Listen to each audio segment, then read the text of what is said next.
Père, du Fils et du Saint-Esprit, un seul Dieu. Amen. On va lire ensemble aujourd'hui les deux prières de Mardochée et d'Esther qui se trouvent dans la suite Esther au chapitre 13 à partir du verset 8 et dans le chapitre 14. Donc c'est les deux passages qu'on va lire aujourd'hui.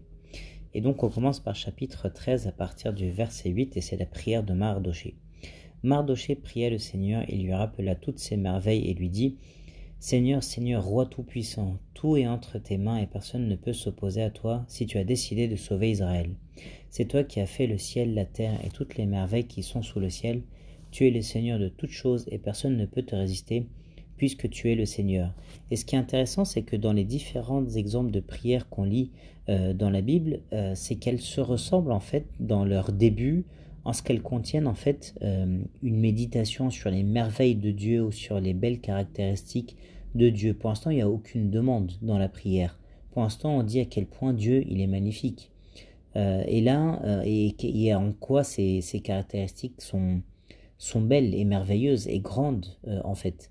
Et là, il dit par exemple, tu es tout puissant. Et comme tu es tout puissant, je vais te faire les demandes suivantes qui vont venir derrière. Et donc, comme on demande par rapport à ces caractéristiques-là, c'est bien d'apprendre de ces prières-là et de prier de cette façon-là en rendant gloire à Dieu et à ses belles caractéristiques, parce qu'on fait des demandes en lien avec le fait qu'il soit tout-puissant, pour reprendre l'exemple d'ici. Et le fait de faire ces introductions de prière, ça donne de la profondeur à la prière, ça renforce la foi. Tu sais que Dieu il va t'exaucer, quoi. Tu connais tout, Seigneur, tu sais que ce n'est ni par insolence, ni par orgueil, ni par vanité que j'ai refusé de me prosterner devant l'orgueilleux Aman. Et là, le pauvre, il se sent responsable, Mardochée. Il se sent responsable de tout ce qui arrive, d'où cette prière et ce qu'il dit là. Il est pur en réalité, Mardochée, bien sûr. Je serai prêt à baiser la plante de ses pieds pour le salut d'Israël. Mais j'ai agi ainsi pour ne pas mettre la gloire d'un homme au-dessus de la gloire de Dieu. Je ne veux adorer personne en dehors de toi, mon Seigneur, et ce n'est pas par orgueil que je le ferai. Et donc on lit toute l'humilité de Mardochée ici. Maintenant, Seigneur, Dieu et roi, Dieu d'Abraham, sauve ton peuple lorsqu'on a les yeux fixés sur nous, pour nous détruire et faire disparaître le peuple qui t'appartient depuis le commencement. N'abandonne pas ton propre peuple que tu as racheté du pays d'Égypte. On est ton héritage, Dieu, il faut que tu nous sauves, sauve-nous. Et là, le verset 16, ça nous rappelle que cet épisode de l'Exode là d'Égypte, le peuple lorsqu'il est sorti d'Égypte, c'est l'épisode du salut du peuple de l'Ancien Testament. En fait, de la même façon que dans le Nouveau Testament, l'épisode du salut, c'est la crucifixion et la résurrection du Christ. Écoute ma prière, sois favorable à ton peuple, change notre deuil en joie, fais-nous vivre et nous chanterons des cantiques en l'honneur de ton nom, Seigneur.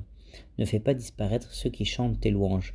Et là, il insiste sur ceux qui font des louanges, et on verra que Esther, elle dit la même chose, elle veut préserver ceux qui chantent les louanges à Dieu.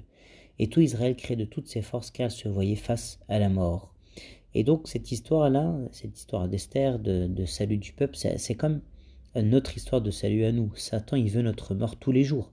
Mais Dieu, il nous délivre, comme il va délivrer ici le peuple, évidemment, comme on verra plus tard. Et donc si on enchaîne maintenant avec la prière d'Esther, donc au chapitre 14, la reine Esther se réfugia auprès du Seigneur, saisie d'une angoisse mortelle. Elle avait enlevé ses vêtements de reine et revêtu des vêtements de misère et de deuil. Au lieu des riches parfums, elle s'était recouvert la tête de cendres et d'ordures. Elle humiliait sévèrement son corps, loin de le parer de bijoux. Elle le couvrait de ses cheveux défaits. C'est ainsi qu'elle suppliait le Seigneur, le Dieu d'Israël. Et donc ça, c'est ce qu'on appelle de l'ascèse. Évidemment, ça touche Dieu de faire ça, de se traiter durement de cette façon-là.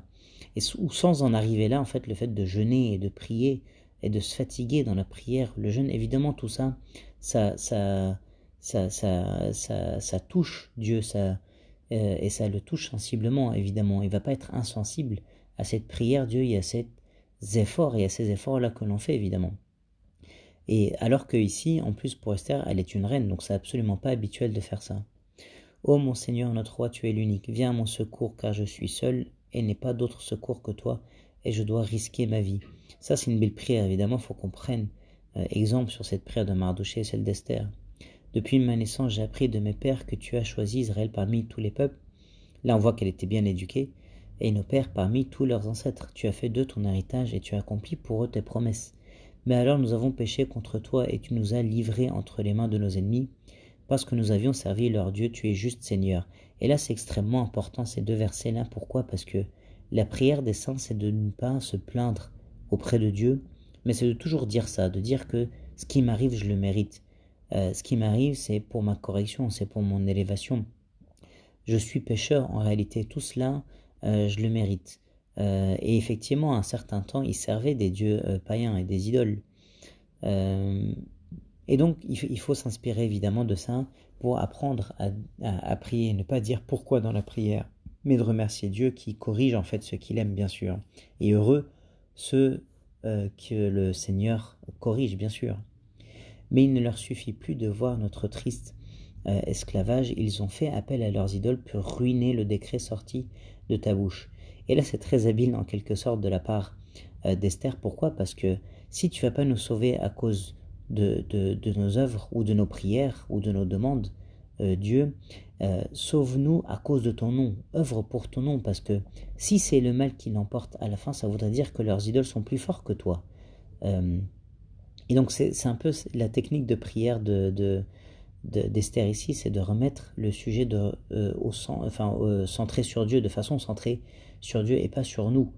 Œuvre pour ton nom, Seigneur, pour la gloire de ton nom, pour faire disparaître ton héritage, pour fermer la bouche de ceux qui te chantent, éteindre la gloire de ton autel et de ton temple.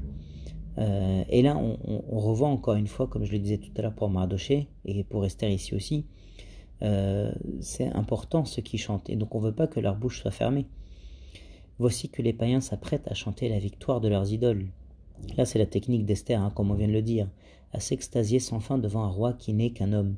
N'abandonne pas ta royauté, Seigneur, à ceux qui ne sont rien, que nul ne puisse rire de notre ruine. Retourne contre eux leurs plans et fais un exemple de celui qui les dresse contre nous. Et donc, elle a la foi, bien sûr, Esther, elle a la foi, elle prie, elle ne pense pas que tout cela est impossible en fait à réaliser. Donc elle ne réfléchit pas trop, elle convertit toutes ses pensées en prière, plutôt que de se dire c'est impossible, je vais aller à ma mort, le roi je ne peux pas me présenter devant lui et si je le fais, il va me tuer. Non, elle met tout dans la prière. Souviens-toi Seigneur, montre-toi au jour de notre épreuve, et à moi, roi des dieux et maître de toute autorité, donne-moi le courage. Oui, parce qu'effectivement il va en falloir du courage, parce qu'a priori elle va à la mort, comme on vient de le dire dans le contexte, que personne ne peut se présenter devant le roi de cette façon-là. Lorsque je serai devant le lion, mets sur mes lèvres les paroles qui le séduiront, retourne son cœur pour qu'il déteste notre ennemi, pour qu'il le fasse périr avec tous ceux qui lui ressemblent. Et là, elle demande quasiment l'impossible, retourne son cœur. Il est déjà plein de haine contre les Juifs dans son cœur. Il déteste les Juifs à ce stade-là de l'histoire. Mais retourne son cœur, rien n'est impossible à Dieu. Quant à nous, que ta main nous sauve, viens à mon secours, car je suis seul et je n'ai personne en dehors de toi, Seigneur. Ça aussi, c'est une très belle prière, on s'en remet à Dieu seul. Tu connais toutes choses, tu sais que je déteste la gloire des impies, que j'ai en horreur la couche des païens et de tout étranger, mais tu sais que j'y suis obligé. La couronne que je dois porter au jour de fête comme un signe de ma grandeur me dégoûte autant que le linge souillé par les règles d'une femme. C'est pourquoi quand je suis chez moi, je ne la porte pas. Et là, ça montre encore une fois toute la belle éducation d'Esther et sa belle humilité. Elle règne, elle se pare de bijoux et de couronnes, mais tout ça, elle a ça en horreur. C'est une femme qui est simple et qui est pleine d'humilité. Ta servante n'a pas mangé à la table d'Aman, elle n'aime pas les banquets des rois, elle ne boit pas de leur vin. Ta servante n'a pas connu d'autre joie que toi, Seigneur, Dieu d'Abraham. C'est drôle de voir que le Dieu, on l'appelle Dieu d'Abraham, parce que Abraham c'était le grand personnage important dans l'Ancien Testament, bien sûr, donc il est le Dieu d'Abraham, depuis le jour de son couronnement jusqu'à aujourd'hui. Donc même reine, elle n'a de joie qu'en Dieu, pas en sa richesse. Sa joie est dans la prière, dans le jeûne, dans ses lectures, c'est tout, en rien d'autre. Ô Dieu, toi qui l'emportes sur tous, écoute la voix des désespérés, délivre-nous de la main des méchants et libère-moi de ma peur. Et là, ce qui est très beau, c'est qu'elle est en train de dire, écoute la voix des désespérés. Donc, écoute la voix des autres qui prient. Dieu est notre seul espoir. Et là, elle est en train de se dire, c'est pas grâce à ma prière que ça va marcher. La victoire, elle va venir, oui, mais elle ne sera pas grâce à ma prière. Enfin, tu vas intervenir, Dieu, mais c'est par la prière des saints qui prient pour moi, par la prière des désespérés, par la prière des autres. Et c'est ça qu'il faut qu'on se dise, c'est pas ta prière qui te sauve, mais la prière des saints qui prient comme toi, comme elle le dit ici par exemple dans son histoire, et gloire à Dieu éternellement. Amen.